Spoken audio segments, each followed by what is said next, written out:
l'ambiance c'est trop chaud. La la la la la la la la la la la la la. Vous m'entendez pas? Ah, vous m'entendez? On va remettre ça, hein? Ah, c'est quand même un peu mieux comme ça, non? Ben.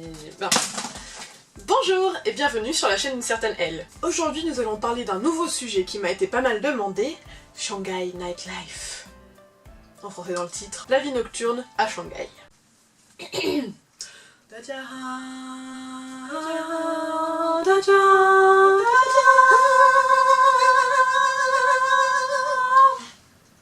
Tout d'abord, les bars. Je ne suis pas une grande buveuse. Et du coup, j'ai testé assez peu de bars. Par exemple, j'ai pas testé le bar rouge, qui est un endroit très connu à Shanghai, surtout pour les Français. Et en fait, c'est aussi pour ça que je suis pas allée. J'avais peur qu'il y ait un peu que des Français, et bon, j'avais pas forcément envie. Mais apparemment, il y a une super belle vue, et c'est un bar assez sympa, donc n'hésitez pas à y aller. Donc il y a selon moi 3 grands types de bars. Il y a d'abord les bars posés. Ce sont des bars où vous allez pour boire un coup, discuter tranquillement, avec de la bonne musique un peu dans le fond, mais qui prend pas toute la place. C'est pas des bars dansants, quoi, c'est des bars tranquilles. Ce type de bar, il y en a beaucoup dans le quartier de Nanjing West Road, à la sortie 12 je crois, ou 13, autour de cette sortie-là. Il y a toute une rue où il y a pas mal de petits bars cachés, assez sympa comme ça, pour vraiment se poser tranquillement, boire un coup, tout ça. Donc c'est le genre d'endroit que je vous conseille, et puis ça pour le coup c'est très occidental, hein. C'est pas un truc vraiment spécifique à la Chine, mais c'est des endroits sympas. Ensuite, il y a les bars plus jeunes et branchés, et je vais vous parler de 2 endroits que j'apprécie. Tout d'abord, Liquid Laundry. Donc Liquid Laundry, c'est un bar très sympa, avec une ambiance assez tamisée, hein, avec de la musique assez forte, où en même temps manger, vous pouvez boire, et ils sont aussi connus certainement parce que je crois qu'il y en a 2, mais en tout cas, un des plus connus est à côté de la boîte Le Baron, dont je parlerai plus tard. Ensuite, Perry's. Alors Perry's, c'est typiquement le bar pour les jeunes, mais en fait c'est une franchise, il y en a je crois 5 à Shanghai. Alors clairement, c'est des bars dansants, il y en a qui sont plus ou moins pour danser. En fait, tous les jours, vous avez un cocktail à prix beaucoup plus bas. Vous pouvez demander un jeu de cartes à l'accueil et ils vous en donneront pour 5 yens, et donc du coup on a fait le nombre de parties de jeux de cartes qu'on a fait là-dedans alors qu'on s'entendait pas du tout, mais c'était très très drôle. Et c'est aussi là-dedans, ils font des soirées Halloween. Enfin bref, c'est le lieu de la décadence pour les jeunes, on va dire.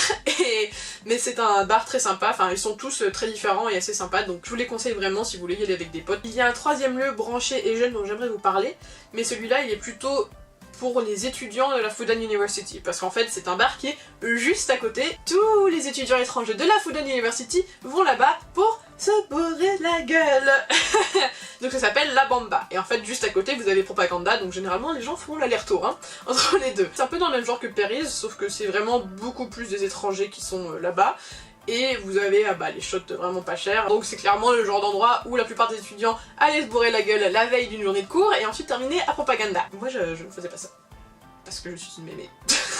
Dernier type de bar, c'est les rooftop bars. Donc ça, il y en a beaucoup à Shanghai parce qu'il y a beaucoup de très très hauts immeubles à Shanghai et ils aiment beaucoup mettre des bars en haut. Il y en a qui sont plus ou moins connus et celui dont je vais vous parler, c'est celui de l'hôtel du Hyatt sur le Bund. Pour y aller, donc c'est un hôtel, mais vous avez le droit d'aller au rooftop, enfin au bar, même si vous n'êtes pas à l'hôtel. En fait, comment ça se passe, c'est que vous montez jusqu'en haut par l'ascenseur, et ensuite soit vous avez une carte de l'hôtel, et je crois dans ce cas-là c'est gratuit l'entrée, soit vous n'avez pas de carte de l'hôtel, donc c'est un visiteur, et dans ce cas-là vous payez, je crois que c'est 110 yuan l'entrée, et en fait avec ça vous pouvez donc rentrer dans le bar, et vous avez droit à une boisson comprise. Donc on s'est pris un petit verre de champagne avec mon ami lorsqu'on allait là-bas, et surtout en fait la vue est...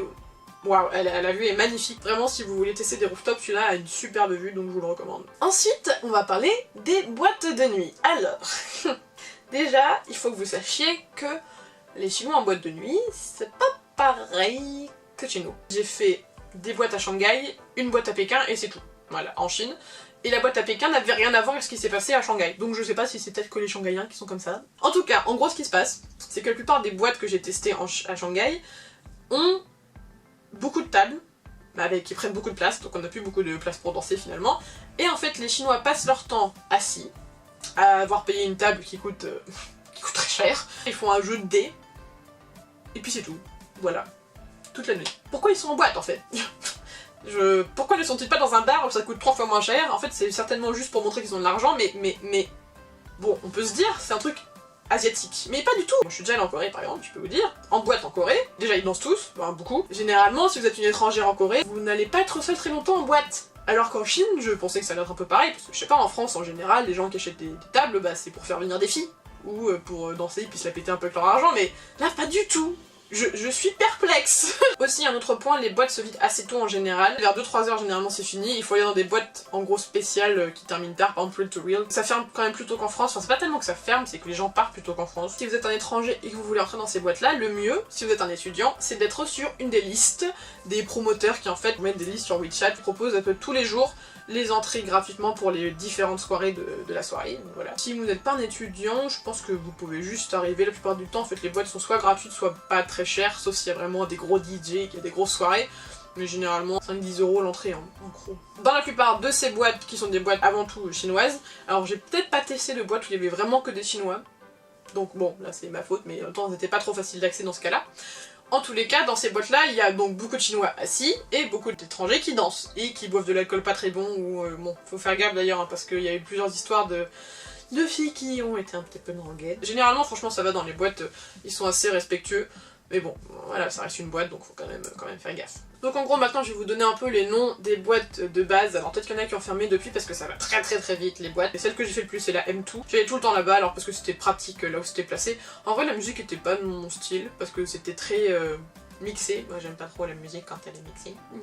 Il y a aussi la boîte Fusion, qui, elle, est cool à partir de à peu près 2h30. Franchement, si vous y allez avant, c'est toujours mais archi bondé. La boîte est pas très grande, c'est pas très pratique de danser. J'avais testé aussi Phoebe, qui venait d'ouvrir pareil et qui en fait était avec un sol trampoline. C'était très bizarre, c'est là vous mettiez dessus puis vous dansiez, vous étiez comme ça. Ah là là là là là là. Bon, en étant pas bourré c'était drôle, je sais pas ce que ça peut donner étant bourré donc faites attention. Et une autre boîte très bien placée et qui plaît souvent pas mal aux étrangers, c'est Mint. C'est une boîte un peu plus chic si je puis dire. Enfin en même temps je vous dis ça et la première soirée que j'ai fait avec eux c'était ça. Oui c'est moi. Et par contre quelque chose de moins cool sur Mint c'est que moi je les ai jamais vus parce que je suis pas allée tant de fois que ça, mais en fait apparemment, je sais plus si c'est dans le bar ou dans le mur, il y a des petits requins en fait, parce que c'est très joli et oh c'est trop classe. Sauf que à cause de la lumière et du son, ils meurent vite, et du coup on les remplace sans merci, voilà. Il y a aussi la boîte Hollywood, bon on y allait une seule fois avec mon ami qui était venu me voir de Paris, et il y avait que des français, enfin que des francophones, donc c'était assez comique. Mais la soirée était assez sympa quand même, hein, voilà. Moi je vais vous montrer un petit peu en image de ces différentes soirées là, parce que bon par contre je sais plus quelle image et quelle boîte, voilà.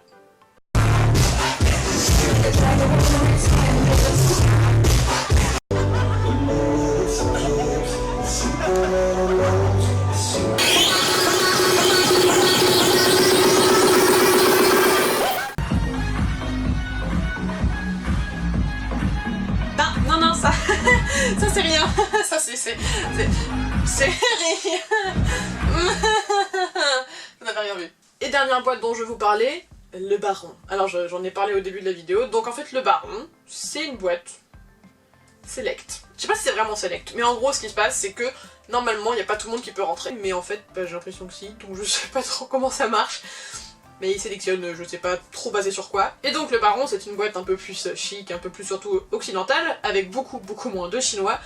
Et du coup, en fait, c'est beaucoup plus occidental surtout, en fait. C'est-à-dire que c'est la boîte où je me suis fait le plus de potes, c'est la boîte où j'ai le plus rencontré de gens, c'est la boîte où je me suis le plus amusée, c'est la boîte où ils ont passé Bamba, la bala et la Bamba, ils ont passé des musiques, mais j'étais en mode mais... Et donc si vous cherchez une expérience plus proche de celle que vous avez en France, bah vous la retrouverez plus à Le Baron que la Fusion, à M2, enfin toutes les boîtes plus chinoises, si je puis dire. Oups. Et voilà, je sais pas pourquoi j'ai fait ça, bon... Et voilà, c'est déjà la fin de cette vidéo, j'espère qu'elle vous a plu. Si c'est le cas, n'oubliez pas de vous abonner, de liker et de commenter. Ça fait toujours plaisir et je réponds à tout le monde. On se retrouve la semaine prochaine, mercredi à 18 h pour une nouvelle vidéo et je vous ramène à Shanghai. Et puis... Zaijian. Mais j'ai trouvé ça rigolo. Au revoir.